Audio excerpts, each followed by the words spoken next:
Hello everyone, welcome back to Arms Digital. हम लोग कर रहे हैं 45 डेज में 45 इंपॉर्टेंट टॉपिक के रिवीजन। आज का जो हमारा टॉपिक है वो है collision from conservation of momentum.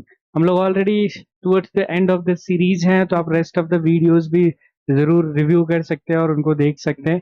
आज हम कोलिजन के ऊपर फोकस करेंगे और कोलिजन्स के क्वेश्चंस को कैसे अप्रोच करना है, मोर एक्यूरेटली हेड ऑन कोलिजन पे हम लोग फोकस रखेंगे। So let's start with our basic concept revision related to collision. So collision is nothing but interaction between multiple bodies. ठीक है, collision is nothing but a interaction between multiple bodies। और एक जो misconception या आप ऐसे कह लो ये पॉइंट रह जाता है कई सारे स्टूडेंट्स की रिवीजन में कि कोलिजन के लिए फिजिकल कांटेक्ट होना जरूरी है, विच इज नॉट ट्रू। कई सारे कोलिजन विदाउट फिजिकल कांटेक्ट भी हो सकते हैं। कोलिजन क्योंकि कोलिजन की डेफिनेशन में फिजिकल कांटेक्ट होना कहीं जरूरी नहीं है, जस्ट इंटरैक्शन होना चाहिए टू बॉडी का वेरी स्मॉल ड्यूरेशन में, जहां पर आफ्टर कोलिजन उनके मोमेंटम्स में क्या होना चाहिए, चेंज होना चाहिए। तो उस चीज को हम कोलिजन बोलते हैं। और ये फिजिकल कांटेक्ट के साथ भी हो सकता है, विदाउट कांटेक्ट भी हो सकता है। ठीक है, टाइप्स ऑफ कोलिजन की बात करें तो ब्रॉड कैटेगरी में इसको हम दो टाइप्स में डिवाइड करते हैं। एक हेड ऑन कोलिजन है और एक ओब्लिक कोलिजन है। तो हम फोकस करेंगे हेड ऑन कोलिजन के ऊपर। तो मैं आपको एक्सप्लेन करूंगा आगे हेड ऑन कोलिजन कब डिस्क्राइब किया जाता है। ठीक है, अब कोलिजन को समझने के लिए हमने एक कोइफिशिएंट यहाँ पे बना रखा है जिसको हम बोलते हैं कोइफिशिएंट ऑफ रेस्टिट्यूशन। जिन्होंने भी कोलिजन प्रैक्टिस किया है या सॉल्व किया उनको पता होगा कि ये जो वैल्यू है या जो कोइफिशिएंट है ई से रिप्रेजेंट किया जाता है और कितना इंपॉर्टेंट है। तो कोइफिशिएंट ऑफ रेस्टिट्यूशन, ये जो वर्ड रेस्टिट्यूशन है इसका मतलब रिफॉर्मेशन भी होता है। और वो इस तरह से सोचा जाता है कि मान लो कि दो ऑब्जेक्ट पहले कोलाइड करते हैं, तो यहाँ से कोलिजन स्टार्ट हुआ है, फिर कोलाइड करके यहां से यहां तक जो पीरियड है इसको डेफॉर्मेशन पीरियड बोलते हैं, क्योंकि इसमें बॉडी डिफॉर्म होती है because of the collision. And then यहां से यहां बॉडी अपने शेप और साइज को रिगेन करती है, रिफॉर्म होती है, जिसको हम बोलते हैं रेफॉर्मेशन या अनदर वर्ड में रेस्टिट्यूशन। तो अगर मैं बोलता हूँ कोइफिशिएंट ऑफ रेस्टिट्यूशन, मतलब ये कोइफिशिएंट ये बताता है कि बॉडीज आफ्टर कोलिजन कितना परसेंट रिफॉर्म हो पाती है या रिकवर कर पाती है अपने कोलिजन से। ठीक है, तो वो मेजरमेंट है। इसको मेजर करने के लिए हमारा सबसे बेसिक डेफिनेशन वो ये है, दैट इज इम्पल्स कितना लगा था रिकवरी के टाइम पे, तो ये रहा रिकवरी, और डिवाइडेड बाय इम्पल्स कितना लगा था डिफॉर्मेशन के टाइम पर, जो ये वाला पार्ट है। इन दोनों का रेशियो जो है वो कहलाता है कोएफिशिएंट ऑफ रेस्टिट्यूशन। और जब इस रेशियो को हम सॉल्व करते हैं, जो मेजोरिटी ऑफ स्टूडेंट याद रखते हैं, जो आपको भी याद रखना है, सॉल्व करके आता है अगर इसकी स्पीड फाइनल स्पीड वीबी और वीए है और इनिशियल स्पीड इस तरह से है, तो फाइन ये सॉल्व करके आता है VB minus VA divided by UA minus UB. Very carefully आपको ये ध्यान रखना है कि यहाँ पर पहले बी है और नीचे पहले क्या है, ए। ये जो ऊपर वाला वीबी माइनस वी आता है इसको हम वेलोसिटी ऑफ सेपरेशन भी बोल सकते हैं, और नीचे वी ए माइनस वीबी जो आता है इसको हम वेलोसिटी ऑफ अप्रोच भी बोल सकते हैं। Depending on this coefficient of restitution, हमने अपने कोलिजन की स्टडी को तीन अलग अलग पार्ट में ब्रेक कर रखा है। तो पहला पार्ट है जिसको हम बोलते हैं इलास्टिक कोलिजन, या अगर आप चाहो तो it's called perfectly elastic collision. ठीक है, परफेक्टली इलास्टिक कोलिजन, ये दोनों ही कोलिजन सेम नाम के ही है या दोनों का मीनिंग सेम है। ठीक है, इन दोनों को अलग अलग कंसीडर नहीं करना है। इलास्टिक और परफेक्टली इलास्टिक, इन दोनों ही केस में जो ई की वैल्यू होती है वो कितना होता है, 1। तो जब कोएफिशिएंट ऑफ रेस्टिट्यूशन किसी कोलिजन के लिए 1 की इक्वल होता है तो उसे परफेक्टली इलास्टिक कोलिजन या इन जनरल इलास्टिक कोलिजन बोलते हैं। इस तरह के कोलिजन में एनर्जी का कोई लॉस नहीं होता, therefore kinetic energy before and after conserve same रहती है, सॉरी कंजर्व नहीं, सेम रहती है। जितनी काइनेटिक एनर्जी बिफोर कोलिजन थी कोलाइडिंग बॉडीज की, उतनी ही काइनेटिक एनर्जी आफ्टर। तो कई बार क्वेश्चंस में हम इस चीज का यूज भी करते हैं कि इलास्टिक कोलिजन दिया हो तो हम फाइनल और इनिशियल काइनेटिक एनर्जी कंजर्व कर सकते हैं बिफोर एंड आफ्टर। ये काफी यूजफुल रहता है, ये जो की पॉइंट है, तो आप इसका ध्यान रखें। दूसरे type of collision which is called in elastic collision, और इन इलास्टिक कोलिजन के लिए ई की वैल्यू जो होती है वो 1 से स्मॉलर होती है बट 0 से ग्रेटर होती है। ठीक है, इस तरह के कोलिजन में एनर्जी का लॉस होता है, अब ई की वैल्यू लेस देन 1 का मतलब है कि बॉडी पूरा रिकवर नहीं कर पाती अपनी एनर्जी, तो मतलब सम अमाउंट ऑफ एनर्जी जो होता है इसमें लॉस होता है। तो इसमें kinetic energy before and after same नहीं होता, बट मोमेंटम अभी डिस्कस करेंगे कि मोमेंटम तीनों के लिए सेम रहता है, तो काइनेटिक एनर्जी सेम नहीं रहता। तीसरा, परफेक्टली इनइलास्टिक कोलिजन, इसीलिए मैंने बोला कि सबसे पहले कि इलास्टिक में दोनों नाम सेम ही है, इलास्टिक कोलिजन और परफेक्टली इलास्टिक सेम है, बट इन इलास्टिक में दोनों अलग अलग है। इनइलास्टिक कोलिजन अलग है, परफेक्टली इनइलास्टिक कोलिजन अलग है। परफेक्टली इनइलास्टिक कोलिजन हम तब यूज करते हैं जब हमारा ई की वैल्यू क्या हो, जीरो। ठीक है, जो लोएस्ट पॉसिबल वैल्यू हो सकती है। ई की वैल्यू जीरो का मतलब है कि बॉडी इस केस में रिगेन या रिफॉर्म नहीं कर पाता, इसलिए सबसे ज्यादा लॉस होता है। एक चीज जो आप याद रख सकते हो कि इसमें in this type of collision जो लॉस ऑफ एनर्जी क्या होता है, मैक्सिमम होता है। Loss of energy is maximum. ठीक है, अब इन तीनों के लिए हम हेड ऑन कोलिजन पे बात करेंगे और हेड ऑन कोलिजन को डिस्कस करेंगे। तो हेड ऑन कोलिजन वर्ड तब यूज करते हैं जब आपका लाइन ऑफ इम्पैक्ट और लाइन ऑफ मोशन दोनों मैच करे, या और थोड़ा सिंपल लैंग्वेज में बात करें कि अगर किसी बॉडी का कोलिजन कुछ इस तरीके का है कि जो बिफोर कोलिजन जिस लाइन पे ऑब्जेक्ट्स मूव कर रहे थे, जैसे ये इस लाइन के अलोंग दोनों ऑब्जेक्ट्स मूव कर रहे, अगर कोलिजन होने के बाद भी वो इसी लाइन के अलोंग मूव करते रहे, इसी लाइन के अलोंग मूव करते रहे, तो such collision is called head on collision. ठीक है, और क्या केस हो सकता था कि बिफोर कोलिजन तो ये दोनों एक ही लाइन के ऊपर है, बट आफ्टर कोलिजन में भी हो सकता था ये इधर चले जाए, ये इधर चले जाए, मतलब उसी लाइन के अलोंग ना रहे, तब उसको हम बोलते हैं ओब्लिक कोलिजन। जैसे कि कैरम बोर्ड की गेम में होता है, जब आप हिट करते हो तो सारी चीजें इधर उधर बिखर जाती हैं, बट कई बार ऐसा भी होता है उसी गेम में कि आप इसको हिट करो, दोनों कोलाइड करते हैं, वो दोनों सेम लाइन के अलोंग स्टिल मेंटेन रहते हैं, तो हेड ऑन कोलिजन वर्ड तब यूज किए जाते हैं। ठीक है,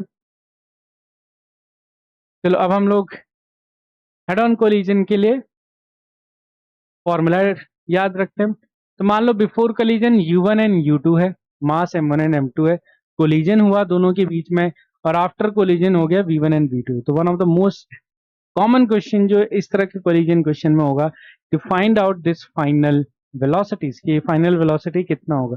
तो उसको सॉल्व करने के लिए हम दो चीजें करते हैं, एक तो मोमेंटम कंजर्व करते हैं जो कि ऑल कोलिजन में ट्रू है, तो momentum is conserve in all types of collision. तो मोमेंटम कंजर्वेशन से हम ये लाइन लिख सकते हैं, m1u1 plus m2u2 which is initial momentum, m1v1 plus m2v2 which is final momentum. तो पहली इक्वेशन यहां से बनती है, दूसरी इक्वेशन कोएफिशिएंट ऑफ रेस्टिट्यूशन से आती है।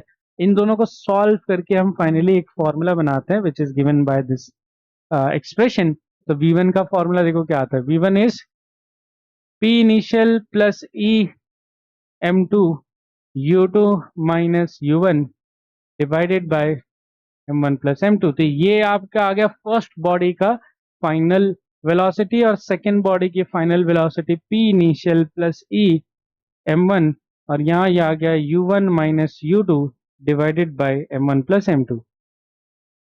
ये जो फॉर्मूला है फाइनल वेलोसिटी का, ये तीनों टाइप ऑफ कोलिजन के लिए वैलिड है, elastic, in elastic, perfectly in elastic. बस आपको यहाँ पे ई की वैल्यू सबके लिए अलग अलग पुट करनी होगी। ठीक है, तो इसलिए ये फॉर्मूला दिखने में थोड़ा सा बड़ा हो सकता है। मैं मान सकता हूँ कि आप लोगों ने अलग अलग लेक्चर्स में या बुक्स में पढ़ा होगा, तो थोड़ा अलग फॉर्मूला होता है, वहाँ इलास्टिक के लिए अलग होता है, इन इलास्टिक के लिए अलग होता है, बट मैंने क्या किया यहाँ पर कंबाइन करके एक ही फॉर्मूला लगाया। ये वैलिड है और आपको अलग अलग फिर याद नहीं करना पड़ेगा, बस एक ही याद करना पड़ेगा, इसी को याद करने में मेहनत है। आप एक ही फॉर्मूला लगा सकते हो for all type of head on collision, for all type of head on collision. तो ये इसका फायदा है। इसमें जो P इनिशियल है बेसिकली उसका मतलब है इनिशियल मोमेंटम। ठीक है, इनिशियल मोमेंटम बिफोर कोलिजन। तो टोटल जितना भी इनिशियल मोमेंटम था यहाँ लिखकर सॉल्व कर सकते हैं। याद रखने का जो पैटर्न है वो ध्यान रखना है, अगर यहाँ 1 है तो यहाँ 2 और यहाँ 2 आएगा पहले, और यहाँ 2 है तो यहाँ पे 1 और 1 आएगा पहले। ठीक है, बस इतना याद रख लो, सभी कोलिजन के लिए हम उसको यूज कर सकते हैं। अब कुछ स्पेशल पॉइंट याद रखेंगे related to each of the collision, जो क्वेश्चन में बार बार रिपीट होता है, तो उन कॉन्सेप्ट को देख लेते हैं। जैसे कि पहला कॉन्सेप्ट इलास्टिक कोलिजन से रिलेटेड है। इलास्टिक कोलिजन में अगर आपका बॉडीज का मास इक्वल हो, है ना, m1 आपका m1 n2 के बराबर हो, तो आपकी वेलोसिटी क्या हो जाती है, एक्सचेंज हो जाती है। Very important point. दो ऑब्जेक्ट के बीच में अगर इलास्टिक कोलिजन हो रहा है और दोनों का मास सेम है, तो दोनों की वेलोसिटी एक्सचेंज हो जाती है। एक्सचेंज होने का मतलब कि जो फर्स्ट की वेलोसिटी थी वो सेकंड को मिल जाती है, और जो सेकंड की वेलोसिटी थी वो फर्स्ट को मिल जाती है। Not only magnitude wise but also direction wise भी मिल जाती है।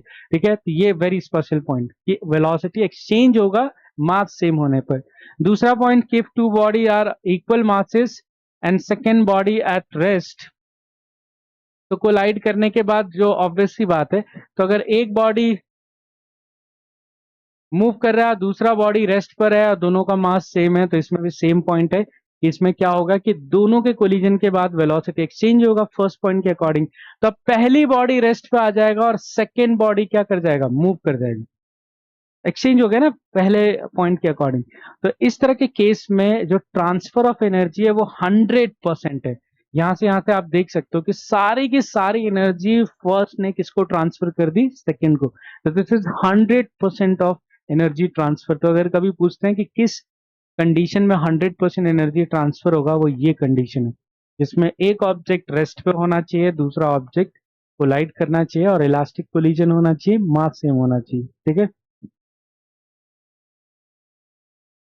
तीसरा केस, स्पेशल केस, अगर कोई एक स्मॉल ऑब्जेक्ट किसी लार्ज ऑब्जेक्ट के साथ कोलाइड करे, जिसको हम बोलते हैं कि अगर एक बॉडी का मास नेग्लिजिबल है as compare to other body, तो अगर m1 इज वेरी ग्रेटर है m2 के साथ और u2 की वैल्यू 0 है, मतलब जो हैवी ऑब्जेक्ट है वो रेस्ट पर है। ठीक है, तो एक छोटा ऑब्जेक्ट एक हैवी ऑब्जेक्ट के साथ कोलाइड कर रहा है। ठीक है, और जो हैवी ऑब्जेक्ट है वो बहुत बड़ा है छोटे ऑब्जेक्ट से और वो रेस्ट पर है। ठीक है, तो आफ्टर कोलिजन क्या होगा, आफ्टर कोलिजन जो आपका वेलोसिटी है, इसका एक मिनट, देन आपकी जो आफ्टर कोलिजन वेलोसिटी हो जाएगा, जो छोटे वाले ऑब्जेक्ट का है, ऑब्वियसली जो मैसिव ऑब्जेक्ट है उसके मोमेंटम में उतना चेंज नहीं आएगा, उसकी वेलोसिटी u हो जाएगी। और जो दूसरा वाला सेकेंड पार्टिकल है, उल्टा लिख दिया यहाँ पर, आई थिंक फर्स्ट पार्टिकल की डबल होनी चाहिए थी। मैंने how collide against light body at rest, नहीं अच्छा ये उल्टा है, हम नीचे वाला कर रहे हैं। ओके, तो इसमें v2 की वैल्यू जो है वो क्या होगा, 0 रहेगा। जो मैसिव ऑब्जेक्ट है उसकी वेलोसिटी आफ्टर कोलिजन 0 रहेगा, और जो स्मॉलर बॉडी है वो रिवर्स कर जाएगा सेम वेलोसिटी से, वापस रिटर्न कर जाएगा। ये एग्जांपल हम तब यूज करते हैं जब जैसे कोलिजन वॉल या फ्लोर के साथ हो, जिनको हम मैसिव कंसीडर करते हैं। ठीक है, कुछ स्पेशल पॉइंट्स अब बात करते हैं इन इलास्टिक से रिलेटेड। तो इन इलास्टिक में जैसे मैंने बताया था एनर्जी का लॉस होता है, इलास्टिक में कोई एनर्जी का लॉस नहीं होता है। तो एनर्जी का लॉस कितना होता है इन इलास्टिक में, ये उसका फॉर्मूला है जो आप याद रख सकते हो, वेरी यूजफुल। ठीक है, half m1 m2 m1 plus m2 1 minus e square u1 minus u2 का होल स्क्वायर। ठीक है, ध्यान रखना कि स्क्वायर बाहर की तरफ है, u1 और u2 पे स्क्वायर नहीं है। ठीक है, तो लॉस इन काइनेटिक एनर्जी इतना होगा, इसके लिए कोएफिशिएंट ऑफ रेस्टिट्यूशन 0 से 1 के बीच में होता है। और अगर कोई कोलिजन मैसिव ऑब्जेक्ट के साथ हो, जैसे अभी मैं इलास्टिक कोलिजन बता रहा था, जैसे कि कोलिजन वॉल के साथ है, फ्लोर के साथ है, ऐसे एग्जांपल आते हैं, तो इसमें जो फाइनल वेलोसिटी होता है मैसिव ऑब्जेक्ट के साथ कोलाइड करने के बाद, जो फाइनल वेलोसिटी होता है वो negative E times initial velocity होता है। नेगेटिव ई टाइम्स, नेगेटिव बता रहा है कि ऑपोजिट हो जाता है, और मैग्नीट्यूड में लिखेंगे तो ई टाइम्स। आप ऐसे याद रख सकते हो कि अगर किसी भी मैसिव ऑब्जेक्ट से कोलिजन हो जो कि रेस्ट पर है, तो आफ्टर कोलिजन वेलोसिटी ई टाइम्स हो जाती है। ठीक है, तो जैसे यहाँ पर ये जो फाइनल वेलोसिटी होगा वो ई टाइम्स यू हो जाएगा, यहाँ पर जो फाइनल वेलोसिटी आफ्टर कोलिजन वो ई टाइम्स यू हो जाएगा, और डायरेक्शन ऑब्वियसली उल्टा हो जाएगा। नेक्स्ट हमारे पास इसमें एक केस आता है, स्पेशल केस बाउंसिंग बॉल का। तो मान लो एक बॉल है, उसको मैंने ऐसे ड्रॉप कर दिया h हाइट से। अब जब h हाइट से ड्रॉप करते हैं तो मल्टीपल टाइम्स ऐसे बाउंस बैक करेगा, बैक एंड फोर्थ, जब तक वो फाइनली रुक ना जाए। ठीक है, फाइनली क्या ना हो जाए, स्टॉप ना हो जाए। तो ये बाउंसिंग बॉल का जो केस है वो बहुत फेमस है। इसमें क्या क्या पूछा जाता है, ठीक है। Velocity immediately after nth collision, nth rebound होने के बाद या nth कोलिजन होने के बाद कितना हो जाता है, e की पावर n √2gh। यहाँ पे h जो है वो इनिशियल हाइट है। ठीक है, h जो है वो क्या है, इनिशियल हाइट है। और आपका हाइट कितना गेन होता है after nth collision, height attain by ball after nth collision, वो कितना होता है, e की पावर 2n टाइम्स h, क्या होता है, e की पावर 2n टाइम्स h, जो भी nth कोलिजन है। तो अगर फिफ्थ कोलिजन के बाद निकालना है कितनी हाइट गेन करेगा, यहाँ n इक्वल टू 5 पुट कर सकते हो। और यहाँ h क्या है, initial height, again initial height जहां से ड्रॉप किया है। इसके अलावा आपको पूछा जा सकता है टोटल डिस्टेंस कितना ट्रैवल करेगा, तो इतनी टाइम्स ये बाउंस बैक करेगा, तो टोटल डिस्टेंस होता है h टाइम ई 1 + e² अपॉन 1 - e²। कितना टोटल टाइम लगता है इसको बॉल को स्टॉप होने में, वो आता है t equal to √2h/g 1 + e divided by 1 - e। ये टोटल टाइम हो गया। और जैसे इस डिस्टेंस और टाइम आ गया तो आप एवरेज स्पीड निकाल सकते हो, दोनों को डिवाइड कर दो, एवरेज स्पीड आ जाएगा। और अगर आपको एवरेज वेलोसिटी निकालना है तो आपको डिस्प्लेसमेंट को टाइम से डिपेंड करना है, और टोटल डिस्प्लेसमेंट तो h ही होगा ना, डिस्टेंस अलग होता है। डिस्प्लेसमेंट अगर लिखूं मैं, टोटल डिस्प्लेसमेंट, तो रुकने तक टोटल डिस्प्लेसमेंट तो h ही होगा, क्योंकि यहां से स्टार्ट किया था फाइनली फ्लोर पे रुक जाएगा। तो उस केस में अगर h को मैंने टाइम से डिवाइड कर दिया तो एवरेज वेलोसिटी हो जाएगी। ठीक है, एवरेज वेलोसिटी आ जाएगी। चलो लास्ट हमारा है परफेक्टली इनइलास्टिक कोलिजन। तो परफेक्टली इनइलास्टिक कोलिजन में ई की वैल्यू 0 रहती है, और ई की वैल्यू 0 होने की वजह से यहां पर फाइनल वेलोसिटी दोनों की सेम आती है, जिसको हम कॉमन वेलोसिटी भी बोलते हैं, कॉमन वेलोसिटी। तो इस टाइप के कोलिजन में आफ्टर कोलिजन जो दोनों बॉडी होती है वो काइंड ऑफ स्टिक कर जाती है, और दोनों सेम वेलोसिटी से मूव करते हैं, जिसको हम कॉमन वेलोसिटी बोलते हैं। तो ये कॉमन वेलोसिटी का फॉर्मूला आप ये याद भी रख सकते हो, या ओरिजिनल फॉर्मूला यूज कर सकते हो, उसमें ई की वैल्यू 0 डालोगे तो आंसर आ जाएगा। वरना शॉर्ट में आप याद रख सकते हो कि फॉर्मूला क्या बन जाता है, initial momentum, this is initial momentum divided by total mass. तो ये आपका फॉर्मूला बन जाता है परफेक्टली इनइलास्टिक कोलिजन में। ठीक है, इसमें जो काइनेटिक एनर्जी का लॉस होता है वो मैक्सिमम पॉसिबल होता है, इससे ज्यादा लॉस नहीं हो सकता किसी भी टाइप ऑफ कोलिजन में। ठीक है, इसमें मैक्सिमम लॉस होता है जिसकी वैल्यू ये। आप ध्यान से देखोगे ये फॉर्मूला अभी जस्ट थोड़ी देर पहले देखा, तो यस यू आर राइट, ये फॉर्मूला हमने यहां पर देखा। किधर गया कोलिजन लॉस,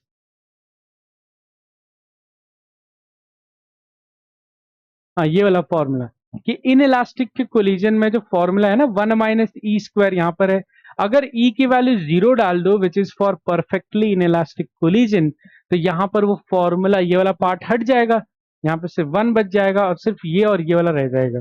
तो आप चाहो तो इसी फॉर्मूला को याद रखो और परफेक्टली इन इलास्टिक में e की वैल्यू 0 रख दो, तो आपको डायरेक्ट ये रिजल्ट मिल जाएगा कि कितना कोलिज लॉस होता है एनर्जी का, वो आ जाएगा।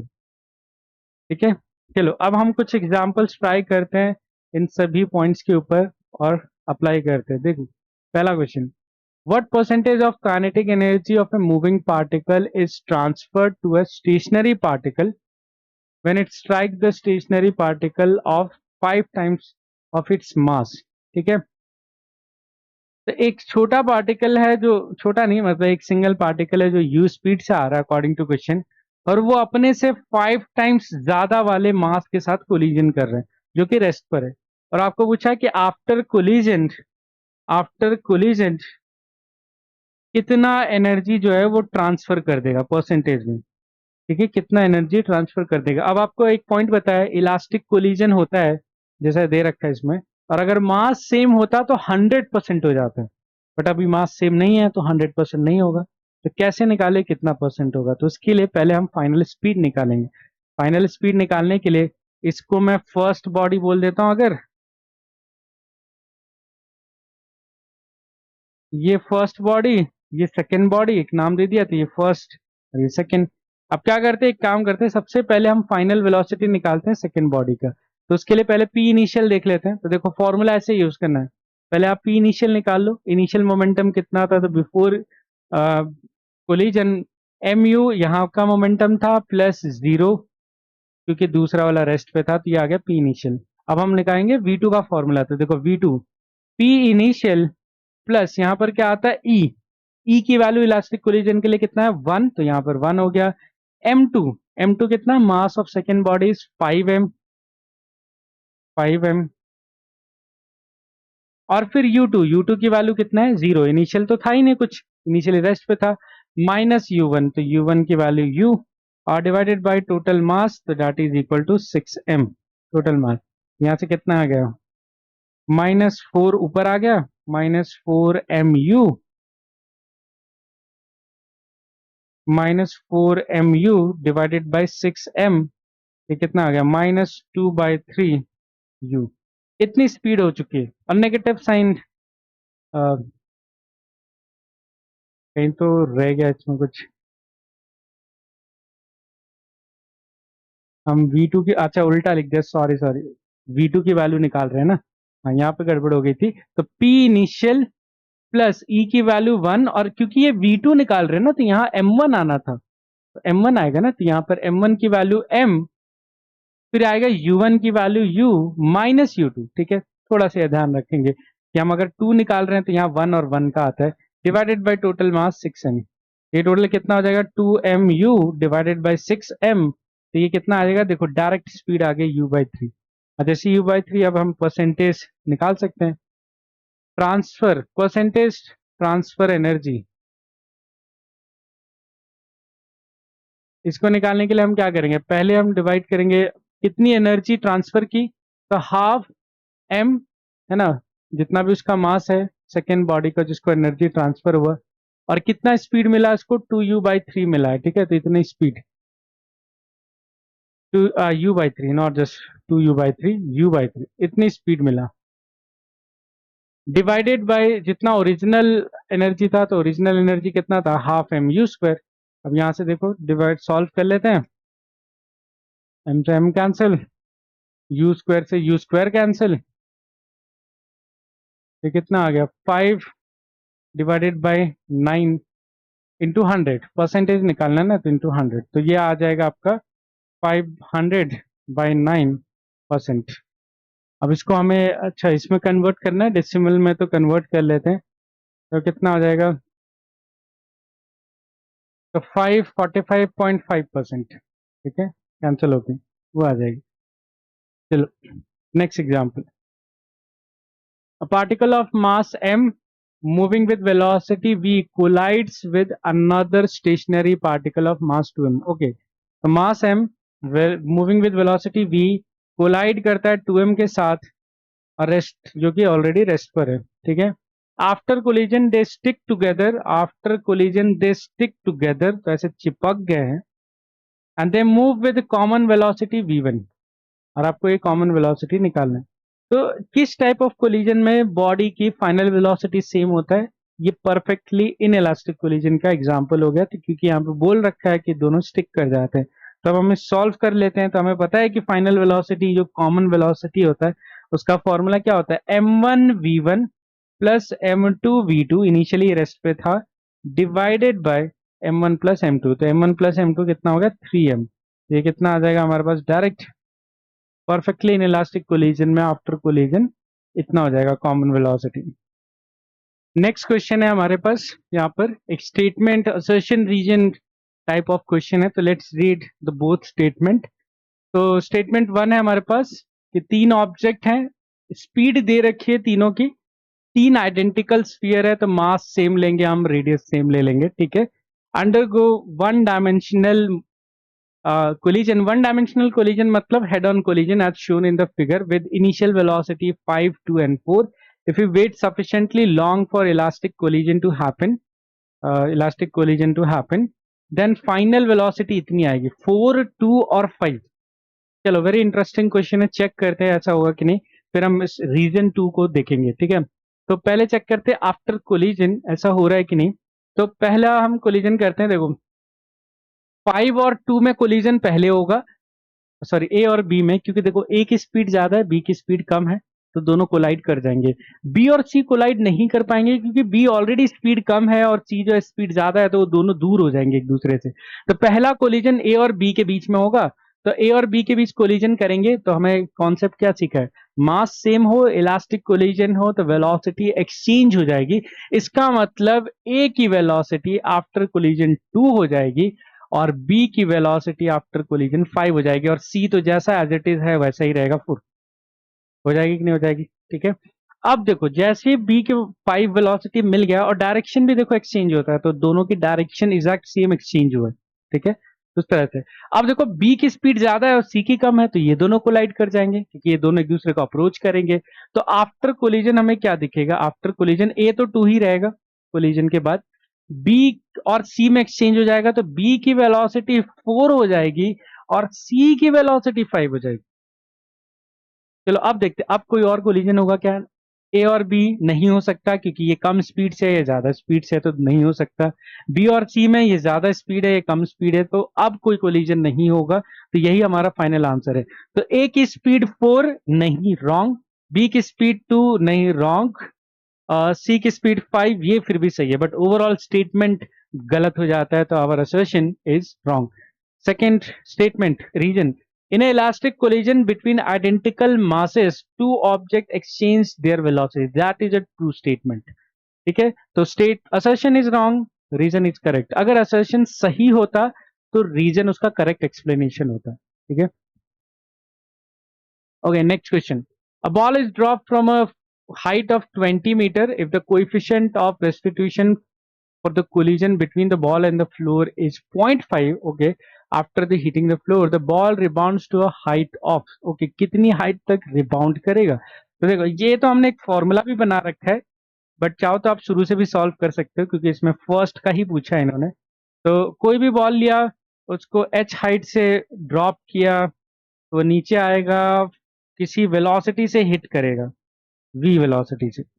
फिर कोलिजन के बाद उसकी वेलोसिटी थोड़ी डिक्रीज हो जाएगी due to the loss of energy, और कोलिजन के बाद v1 स्पीड होगा, इससे थोड़ी ऊपर जाएगा और कुछ हाइट रिसीव करेगा, और फिर ये नीचे आ जाएगा, and so on, it will go on for ever. But अगर हमें ये निकालना है कि कितनी स्पीड और हाइट होगी, तो हमें पता है आफ्टर फर्स्ट कोलिजन ई की वैल्यू, जैसे वहां पे बताया था आफ्टर nth कोलिजन। ठीक है, तो यहाँ पे मैं फिर से रिमाइंड करता हूँ आपको, आफ्टर nth कोलिजन ई की पावर n टाइम्स क्या होता है? √2gh, और हाइट कितनी होती है? ई की power 2n times initial height. तो यही चीज हम यहाँ पे अप्लाई कर देंगे क्योंकि हम फर्स्ट कोलिजन के बाद ही निकाल रहे हैं, तो हमारा आ जाएगा ई की पावर 1 √2gh। ठीक है, इतनी स्पीड इसकी जरूरत नहीं है बट हम स्पीड निकाल सकते हैं, और हाइट ई की पावर 2n, तो 2n की जगह n की वैल्यू 1 पुट की, तो E square times height h। हमारा आंसर यही आ गया। तो ई स्क्वायर कितना है? ई स्क्वायर 0.5 का square into initial height 20 meters. तो यहाँ से अब आप सॉल्व कर सकते हो, 1/4 equal to 20, that is equal to 5 meter. तो कोलिजन के बीच बाद ये सब 5 मीटर तक राइज करेगा। इसी तरह से आप रेस्ट ऑफ द पीवाईक्यूज भी ट्राई कीजिए। कोई डाउट आता है तो कमेंट बॉक्स में मेंशन कीजिए। आई होप ये टॉपिक आपको क्लियर हुआ, तो हेड ऑन के इसी तरह से सारे क्वेश्चन जरूर ट्राई करो। मैं नेक्स्ट वीडियो में मिलूंगा with a new topic. Thank you everyone for joining me today.